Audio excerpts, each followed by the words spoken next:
Hello दोस्तों, welcome to my YouTube channel the clear fact. दोस्तों, आज के इस वीडियो में हम आज के जुड़े करंट अफेयर्स की प्रश्नों के बारे में बात करेंगे।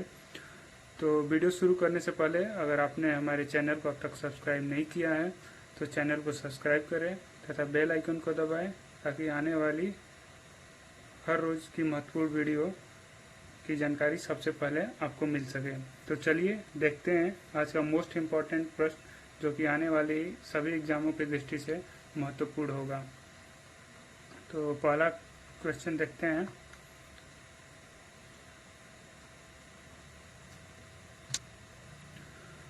पहला है, मुद्रा विनिमय सुविधा के संदर्भ में निम्नलिखित कथनों पर विचार कीजिए। तो इसमें 3 बिंदुएं दी गई हैं। यह महत्वपूर्ण निर्धारित शर्तों के साथ मुद्राओं का आदान प्रदान करने का एक समझौता है। दूसरा, विनिमय सुविधा में विनिमय दर या अन्य बाजार जोखिम भी शामिल होते हैं। तीसरा है, हाल ही में बांग्लादेश और श्रीलंका ने मुद्रा विनिमय समझौता पर हस्ताक्षर किया। अब उपयुक्त तीनों कथनों को हमें ध्यानपूर्वक देखना है तथा बताना है नीचे दिए गए समायोजन में कौन सा समायोजन सही है। ठीक है, तो आइए एक एक बिंदु पर चर्चा करते हैं। करेंसी स्वैप अथवा मुद्रा विनिमय का आशय दो देशों के बीच पूर्व निर्धारित नियमों और शर्तों के साथ मुद्राओं के आदान प्रदान हेतु किए गए समझौते का अनुबंध से है, अतः कथनवन सत्य है। दूसरा आता है, इन विनिमय समझौता में विनिमय दर या अन्य बाजार संबंधी जोखिमों का कोई खतरा नहीं रहता क्योंकि लेन देन की शर्तें अग्रिम रूप से निर्धारित होती हैं, अतः कथन 2 सही नहीं है। ठीक है, तीसरा देखते हैं। हाल ही में बांग्लादेश ने अपनी अर्थव्यवस्था को बढ़ावा देने के लिए श्रीलंका के साथ 200 मिलियन अमेरिकन डॉलर की मुद्रा विनिमय सुविधा को मंजूरी दी। ठीक है, ये बिंदु देखते हुए कथन 3 भी सही है। अब इन कथन पे थोड़ा और एक दो पॉइंट का चर्चा कर लेते हैं। वर्तमान संदर्भ में मुद्रा स्वैप को प्रभावी रूप से ऋण के रूप में देखा जा सकता है जो बांग्लादेश द्वारा श्रीलंका को डॉलर के रूप में दिया जाएगा, जबकि साथ ही इससे यह समझौता भी शामिल है कि ऋण और उसके ब्याज का भुगतान श्रीलंका रुपए में किया जाएगा। तो इस हिसाब से हमारा ऑप्शन सी सही है। तो चलते हैं नेक्स्ट क्वेश्चन पे। तो अगला क्वेश्चन है, निम्नलिखित कथनों पर विचार कीजिए। इसमें 2 कथन दिया गया है। भुगतान संतुलन में केवल चालू खाते और पूंजी खाते के अंतर्गत किए गए लेन देन शामिल है। चालू खाता दृश्य वस्तुओं जिसे व्यापारिक माल भी कहा जाता है जो व्यापार संतुलन का प्रतिनिधित्व करता है, और अदृश्य वस्तुओं जिसे गैर व्यापारिक भी कहा जाता है के निर्यात और आयात को दर्शाता है। उपयुक्त कथन में हमें बताना है कौन सा सत्य है, जिसका नीचे 4 ऑप्शन दे रखा है। ठीक है, तो आइए इस पे भी, इन दोनों बिंदुओं पर भी चर्चा करते हैं। किसी देश का भुगतान संतुलन जो कि बीओपी होता है को आमतौर पर एक वर्ष की विशिष्ट अवधि के दौरान शेष विश्व के साथ किसी देश के सभी आर्थिक लेन देन के व्यवस्थित विवरण के रूप में परिभाषित किया जा सकता है। बीओपी खाते तैयार करने के लिए एक देश और दुनिया के बाकी हिस्सों के बीच आर्थिक लेन देन को चालू खाता, पूंजी खाता, वित्तीय खाता और त्रुटियां एवं चूक आदि में समूहीकृत किया जाता है, अतः कथन 1 सही नहीं है। भुगतान संतुलन के 3 घटक होते हैं जो कि निम्न है। देखिए, पहला है चालू खाता।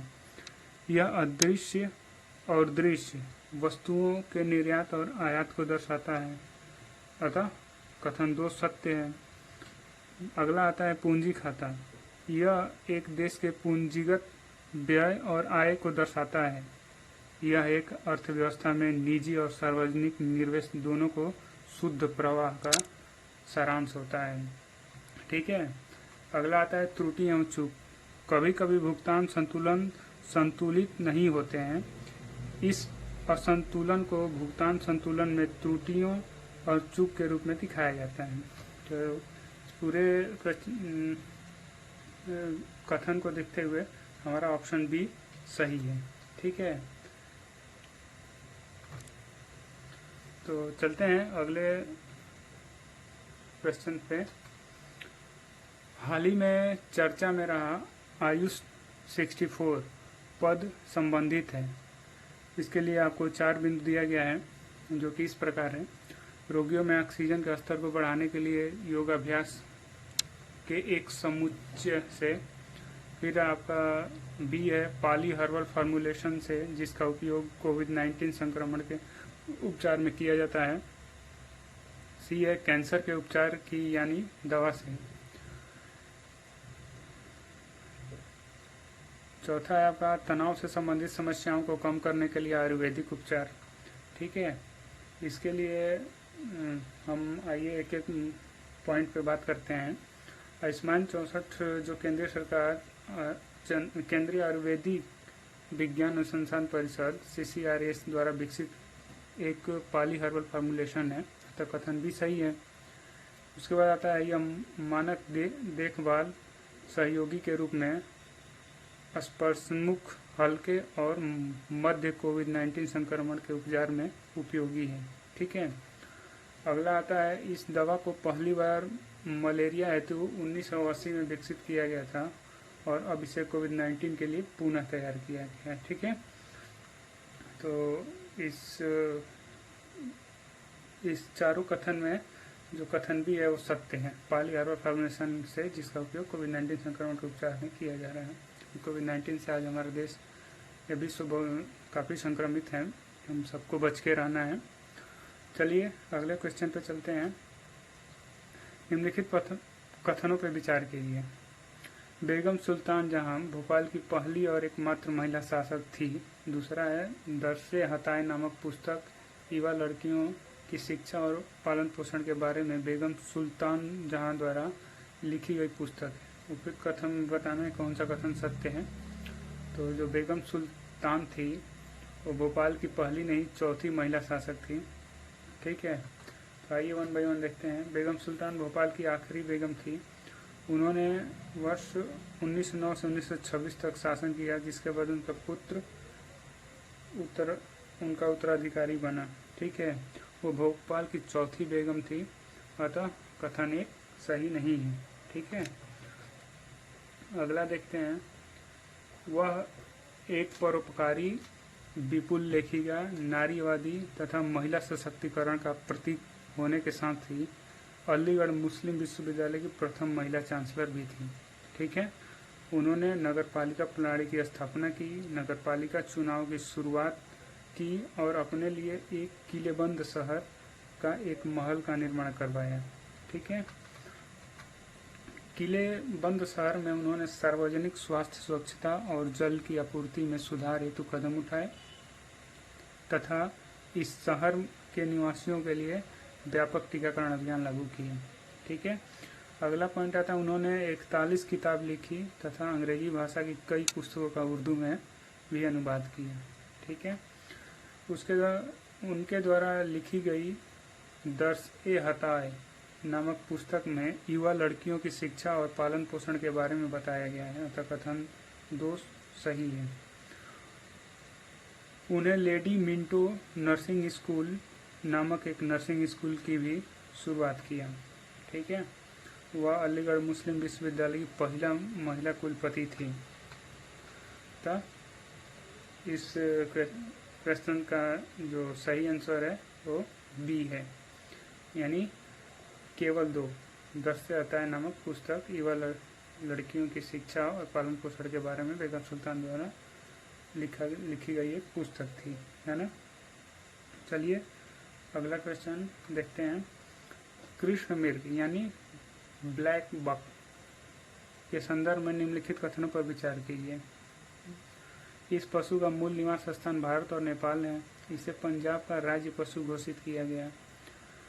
इसे IUCN रेड लिस्ट में लुप्त प्राय के रूप में सूचीबद्ध किया गया है। उपयुक्त कथनों में से बताना है कौन सा सही है, जिसके लिए 4 संयोग बनाकर आपको ऑप्शन दिया गया है। ठीक है, तो एक एक कथन पे हम विस्तार से चर्चा करते हैं। कृष्ण मृग यानी ब्लैक बक का वैज्ञानिक नाम एंटीलोप सेर्विकैप्रो है, जिसे भारतीय मृग यानी इंडियन एंटीलोप के नाम से जाना जाता है। यह भारत और नेपाल में मूल रूप से निवास करने वाली मृग की एक प्रजाति है, अतः कथन एक सही है। ठीक है। अगला है, ये राजस्थान, गुजरात, मध्य प्रदेश, तमिलनाडु, ओडिशा और अन्य राज्यों में संपूर्ण प्रायद्वीपीय भारत में व्यापक रूप से पाए जाते हैं। ठीक है। इसके बाद आता है, ये घास के मैदान में सर्वाधिक पाए जाते हैं, अर्थात इसे घास के मैदान का प्रतीक माना जाता है। ठीक है। इसे चीता के बाद दुनिया का दूसरा सबसे तेज दौड़ने वाला जानवर माना जाता है। तो एग्जाम के दृष्टि से ये बहुत ही इंपॉर्टेंट क्वेश्चन है, बहुत केयरफुली इसको ध्यान रखिएगा। अगला आता है, यह आंध्र प्रदेश, हरियाणा और पंजाब राज्य का पशु है। इस बिंदु को देखते हुए हमारा कथन 2 भी सत्य है। ठीक है। अगला आता है, सांस्कृतिक महत्व, यह हिंदू धर्म के लिए पवित्रता का प्रतीक है क्योंकि इसकी त्वचा और सींग को पवित्र अंग माना जाता है। बौद्ध धर्म के लिए यह सौभाग्य का प्रतीक है। ठीक है। जो IUCN रेड लिस्ट में स्थान कम चिंतन यानी लिस्ट कंसर्न, अतः कथन 3 जो है वो सत्य है। अब IUCN ये होता है कि जो ये जीव ये क्या बोलते हैं, वन्य प्राणियों का जो विलुप्ति की ओर बढ़ रहे हैं उन्हें IUCN के लिस्ट में शामिल किया जाता है। ठीक है। ये वन संरक्षण अधिनियम 1972 की अनुसूची 1 में आता है। उम्मीद करता हूँ दोस्तों इस वीडियो से आपको काफ़ी हेल्प मिलेगी। Thanks for watching the video. Channel को ज़्यादा से ज़्यादा सब्सक्राइब करें तथा अपने दोस्तों के साथ शेयर करें। धन्यवाद।